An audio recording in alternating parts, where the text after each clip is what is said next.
Hello दोस्तों, नमस्कार।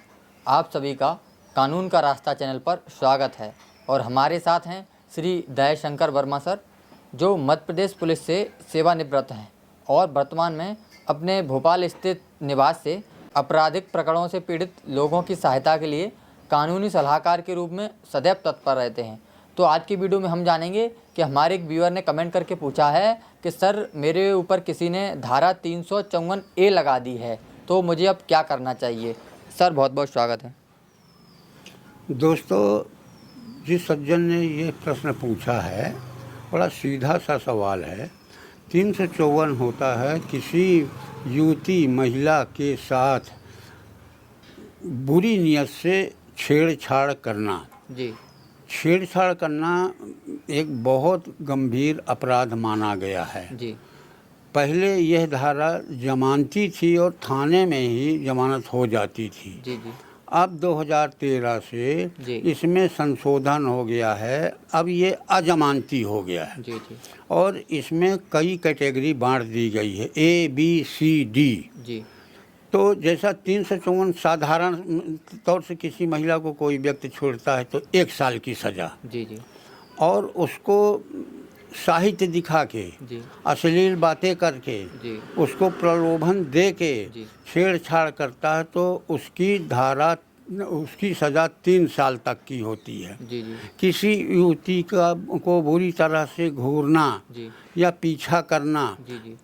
ये भी सब 354 खा गा में आ जाता है। जी। जी। तो इसमें भी 3 साल की सज़ा का प्रावधान है। जी। जी। और इसमें जमानत थाने से नहीं होती है, जमानत कोर्ट से ही होती है। जी। जी। जी। जी। जी। सर, तो ये जो 354A स्पेसिफिक किया है इनने, वो कौन सी धारा है, उसमें क्या आता है वैसे? अभी आपने पूछा ना, 354 का लगा है।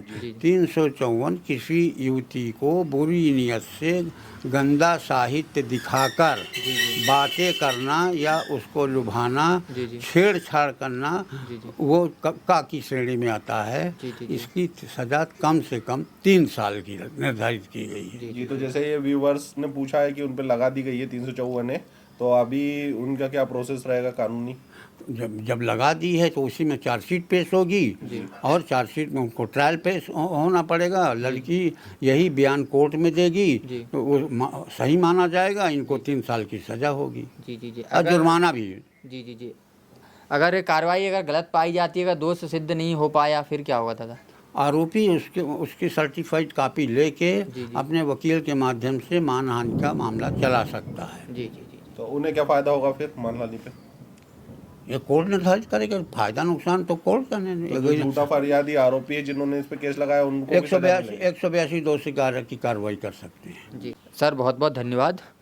तो आज की वीडियो में हमने सर से जाना, जो हमारे एक व्यूअर ने कमेंट किया था कि उनके ऊपर किसी ने धारा 354A लगा दी है। तो जैसा कि सर ने बताया, इसमें 3 साल तक की सज़ा होती है 354A में, और इसमें जो जमानत होती है वो थाने से नहीं, डायरेक्ट कोर्ट के द्वारा होती है, वो भी 90 दिनों के बाद। मतलब 90 दिन तक आप जमानत आपको नहीं मिल सकती है, तो 90 दिन के बाद आपको जमानत मिलती है। इसके बाद आपका ट्रायल शुरू होता है। अगर आप दोषी पाए जाते हैं तो आपको 3 साल की सज़ा होती है। अगर आप इसमें अगर निर्दोष साबित होते हैं तो जो मुकदमा है वो रद्द हो जाता है और आप फिर चाहें तो सामने वाले पर जो कार्रवाई या मानहानि का केस कर सकते हैं। अगर इसमें 90 दिन जो आपने बताया वो जेल में रहेगा विक्टिम की, आरोपी की, जब बाहर रहेगा जेल से? अरे 90 दिन के अंदर जेल में रहेगा भाई। तो जो उसको फिर आगे सजा होगी वो 90 दिन मिला के होगी कि वो कट जाएंगे? कट जाएगी। जी। जी। कट जाएगी। वो 3 साल में से वो 90 दिन कट जाएंगे और बाकी दिन सजा हो जाएगी। बिल्कुल बिल्कुल।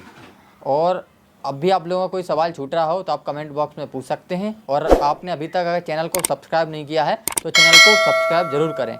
चलिए मिलते हैं अगले वीडियो में। जय हिंद, वंदे मातरम।